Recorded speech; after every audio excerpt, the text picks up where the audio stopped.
This is chapter 14, video assignment 2, and the problem reads, between 1993 and 1995, sodium phosphate was added to Seathwaite Tarn in the English Lake District to increase Tarn's pH.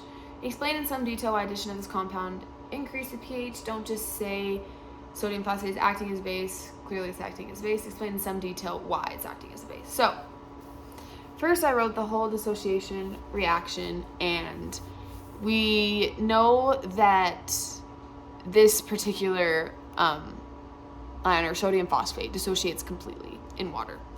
So it gives us 3 sodium ions and PO4 3 minus.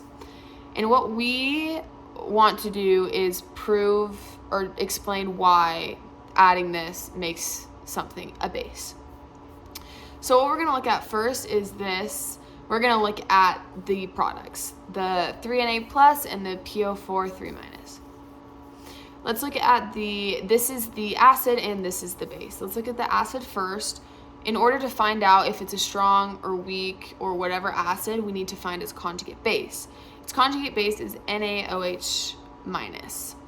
Now, we know that this reaction will dissociate completely in water. I didn't write it, but it's NaOH dissociates into Na and OH molecules. It's very good at being a base. So because it dissociates completely, this is a very strong base.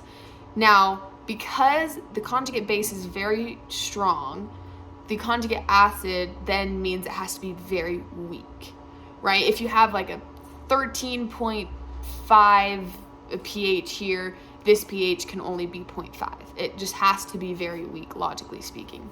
A much smaller number. So, and basically what very weak means is it is worse at being an acid than water. Adding 3Na plus or 3 sodium ions to water will do nothing.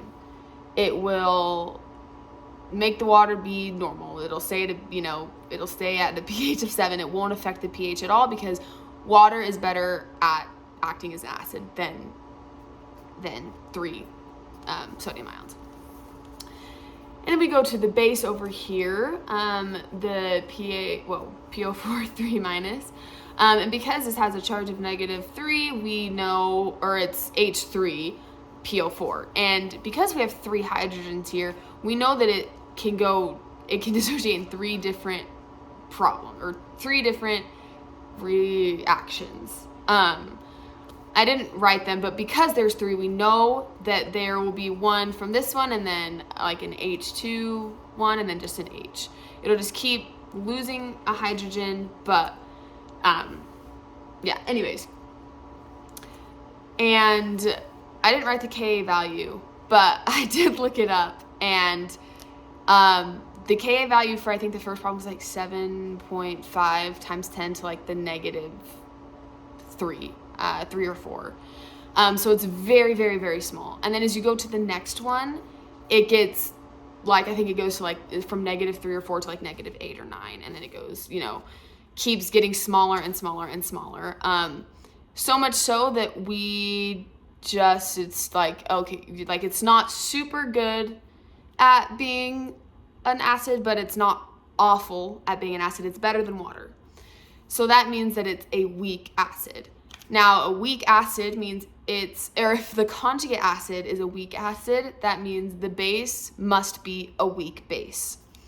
Now, remember I said over here, a very weak acid means it is worse at being an acid than water. But if you just have a weak base, not a very weak base, that means it is better at being a base than water. So because this is a weak base, and I should have wrote here.